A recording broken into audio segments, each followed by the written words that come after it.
Welcome back, all our viewers. Hi, Salil. What a fantastic evening of cricket. India holding up with the bat. Finally, some good, strong hitting by the lower order. Your views, Oh please. yes, oh yes, absolutely. I think it was a cracking session for cricket. I think India definitely it would be a shared session because of the runs that England made. But all in all, a great effort. I thought India at 120 for seven.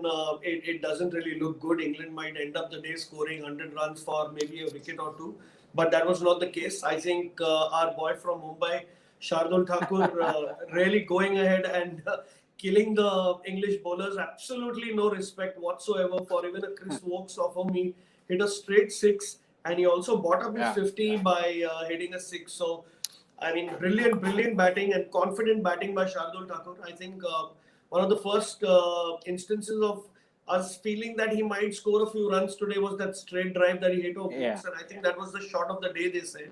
And that's sadly an insult to Indian batting, but it was a brilliant shot by a lower order batsman, and I think that innings of the 50 that he scored and top scoring for India, I think that's really put India into a respectable position at the time that yeah, we lost all the wickets and England were coming yeah, to bat.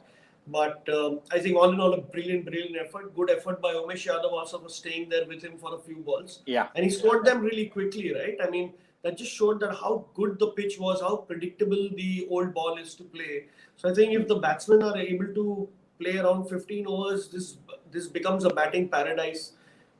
I mean, by any chance, I think it's going to look like a very good wicket in the next coming days. Also one more thing when we talk about the ball in England, right? The lagger that's there on the ball starts to come off since the eighth over, right? And post that we see a lot of swing. But given Umesh Yadav is renowned to bowl outswingers, the ball that he bowled to Root to uproot him. Finally, Joe Root is out. India can take a sigh of relief. What a cracker of a ball, wasn't it, Salil? Oh, absolutely. I think that was the icing on the cake for India, and that was the ball that really would have given the Indian team hope. Now that Yeah, they've got Joe Root out for less than 50 runs for the first time in this yeah, series. I mean, that's a big deal coming from a guy who's currently become the number one test batsman. So, a sigh of relief. And an unlikely Umesh Yadav to take a wicket by but the ball jabbing in like a brilliant delivery, and Joe Root absolutely surprised. That's a lovely picture of the team there. And I think the Indian team know that they have a foot in the door purely for the fact that England did not want to risk their number five batsman and send out a night watchman in I think that was Overton. Yeah, that Overton, was correct. Overton. Overton. Yeah. Yeah, So quite frankly, I think even England got the jitters a little bit towards the end. But yeah. all in all, a brilliant last session from gloomy first and somewhat disappointing second session today, Paris. Yeah, right. Rightly put there, Salil. Right now, with things being parallel, right? How disappointed were we as Indian fans for being bowled out for 191, thinking the score is going to be below par. England's going to pile up the runs. Maybe we're staring down at an innings defeat again. But then comes out our bowlers. Again we start. Bumrah. England's had a very clear strategy of not giving him wickets until he really bowls a Jaffer of a ball, and the bowling that he's done, and complementing Virat Kohli's captaincy here as well. The new ball that was shared was with Umesh Yadav. All of us thought that Siraj will be opening the bowling. Your views here? Well, I personally think that Siraj should have opened the bowling because he's got a better chance to swing the ball, and he's kind of been the man in form. So you might as well give it to him if in the absence of a Mohammad Shami. Umesh Yadav's not really missed out, but I think the psyche behind giving it to Umesh Yadav is most of the English bowlers haven't played him, so he Yeah, might not be as predictable as they might think Siraj or a Bumrah might be. yeah, Also, with the fact that Umesh Yadav can really rack in some pace, and something with the Duke's ball, a few clicks will always help. So, I mean, I give it to the Indian team for taking that call. I think Virat Kohli, in some way, he gives the test bowling as per the seniority that happened with Ishant Sharma also in the second. RCB as well. Yeah, yeah, that's another thing. And you've got Umesh Yadav also getting the ball, but yeah, that's really worked. I think they bowled well. Although I feel somewhere in the middle they leaked out a few runs to David Malan and Root that were going quite swiftly. I mean, Root at one point was 21 runs in 19 balls for a number 4 batsman in a test match. So, I mean, we were leaking a lot of runs. Shardul gave a few. But I think all in all, in the end, picking up the wickets, just like the English bowlers do, is something what the Indian bowlers have done today. Bumrah has taken 2 wickets in his 4th over. That really gave a lot of hope to India till the time that David Malan and Joe Root got going till the point that wicket fell.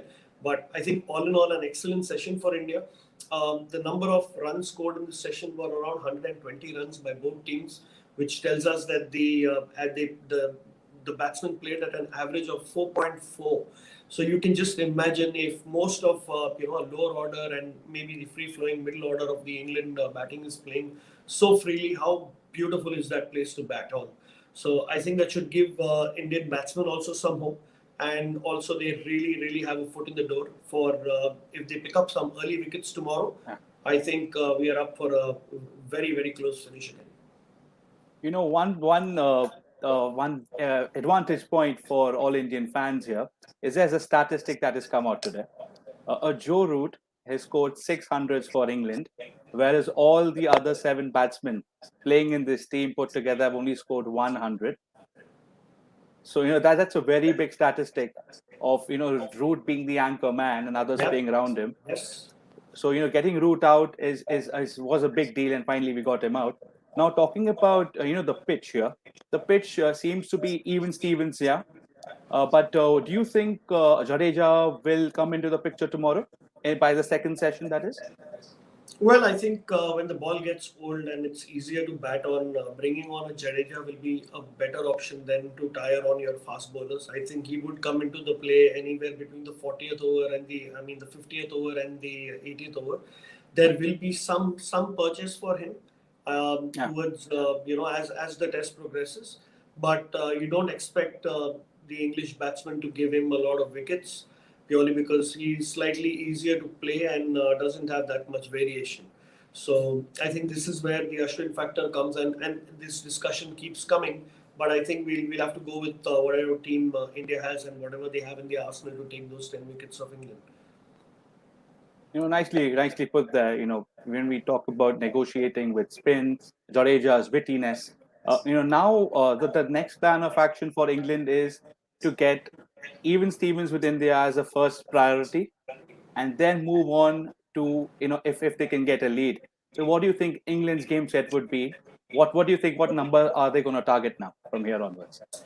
Well, I think it's a batting pitch, and the kind of batsmen that are going to come. You have a Johnny Bairstow, you have a Moeen Ali, you also have an Ollie Pope who's got a look in. So obviously they've really got the batting. The fact that Craig Overton is batting here at number 5 is because he also is almost like an all-rounder. He's not your typical fast bowler who doesn't know how to bat. Vokes as well. So and you have Chris Vokes, so they bat really deep. And I think with the kind of pitch that they have to bat on, I think a couple of guys clicking also, they might be able to scale the 191 that India has made. Now that depends totally on how India bowls and how we keep how we ensure that you don't leak as many runs as we gave in today. I think stopping that gully area and the third man area where the English batsmen really play and make a lot of their runs by just sitting back for the Indian bowlers when the ball is not doing much and just play it behind. And I think that's where India needs to look at places where we can stop the runs from leaking. I think the wickets will come, and as the game progresses, and I mean it's anybody's game now. It was looking like England's game right up to the second session, but now the session has been really good for India. And I think they would want to capitalize from there and quickly get these wickets. Right. Salil, just a question here on the momentum parameter. How do you rate percentage-wise? What is India's percentage against England now that India are a tad on top? Well, I think it's a 50-50, Paras, purely because we have at least 4 or 5 good England wickets to be taken on a pitch that's really easy to bat on. And England have got quite the firepower. So I don't think England would be in as much pressure at the start of the day tomorrow than India. and not that India would be in a great pressure, thinking that all right, there's no lead left, and England have easily scaled this and now are setting up a lead. So that's also not the case. England has still got to make around 140 runs before Yeah. they get the first lead run. So I think it's nicely poised. It's evenly poised. Optimistically for every Test cricket fan, with a lot of hope for every Indian cricket fan, and fingers crossed for an English cricket fan. So that's where it's poised right now. Nicely put there, Salil. Uh, just like always, I would now that you've stated it's even Stevens. Just one last question before we wrap it up is there is a result due for this match given the situation that we are in. What is your prediction here? Too early to say, honestly, Paras. I mean, you know how the game has gone. I would really like to say this is India's game, but I think spending more time in the middle would have been, if India would have finished the day with maybe a 210 for 8, then I would say that India is in a commanding position, but not with the score that we have. I think as tomorrow progresses, we might be more clear about how it is. It can swing both ways, like we see. If England gets bundled out, India can go in and bat, and if Indian batsmen get those big hundreds, then England are staring at something to chase around 350. It could be the other way around. If India is not able to bundle England out, which No. doesn't look like since you've taken out Joe Root, so you'll have an even match, possibly a lead of 20 or 30 runs, and then India go on to bat, and it's all left to them then. So we'll see Nicely put. how many balls would the English batsmen really take tomorrow to get whatever score they take. Right there to all our viewers, Baba ne bol diya hai as to what's going to happen, and let's hope for a fantastic match. And the fantastic series is also lined up 1-1.